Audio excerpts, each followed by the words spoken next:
On this day, Iowa Muslims gather to pray as one. Celebrating a story you may know, the triumphs and trials of Abraham. A similar story to the one in the Christian Bible. A united front on a religion that Muslims say is very misunderstood. I feel like anytime I've heard anything about it, it tends to be very negative. I don't feel like I have a good understanding. Islam, probably Osama bin Laden.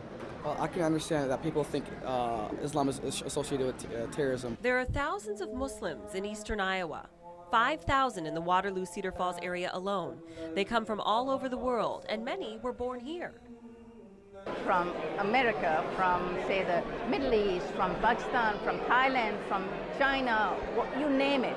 This is Sharif, my firstborn. Dr. Muhammad Fahmy is just one of them.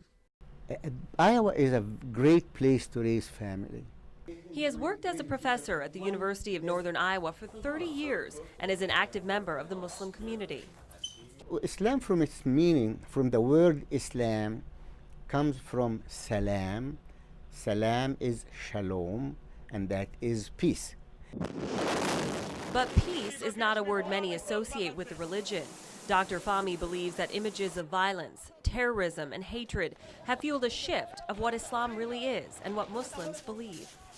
And some people sometimes say, are you Muslim first or American first? I am an American Muslim. I'm a Muslim. It doesn't matter. I'm a person that have chosen to be an American.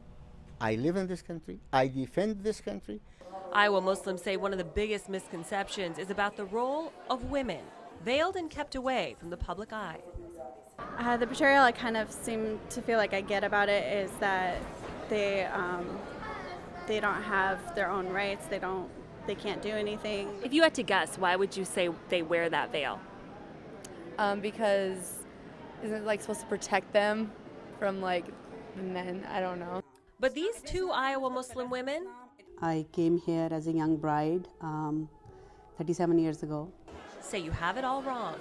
I have studied Islam for myself. I read a lot of Quran, and I just find that Islam elevated the status of women. 14 centuries ago, the Prophet Muhammad, peace be upon him, came and he liberated women from those practices, the tribal customs. And this is a religion that came and said that if you raise your daughters well, you'll go to heaven. So I think Prophet Muhammad was the first feminist. They say Islamic women had many rights far before women in other religions. Islam came and gave the women the right to inherit right away. They have the right to vote. They have the right to become business people. I consider myself a really empowered woman, and my power comes from my religion. My religion has given me this sense of selfhood, like I'm my own person. So what is the modern Muslim woman? Does she even exist? What's the deal behind the headscarf? We came to the Islamic Center in Waterloo to find out. It is not mandatory, and I think different people interpret it in different ways. Zenia Freedy has been in Iowa for 40 years. She's talking about the headscarf many Muslim women wear, a covering she says is not required anywhere in the Quran, but worn by some women as a sign of respect. I call myself a modern Muslim. I'm not held back, and I don't walk 10 feet behind my husband. So You're equal partners. we are equal partners, yes. Equality and respect, two things Muslims say are needed to dispel those misconceptions. I think one thing if we can all remember as human beings is not to judge people, not to think of people less than us. Muslims I spoke with remain hopeful that the perception of their religion will change. They say education is key. Let us take our biases out. Let us take any iota of hatred out.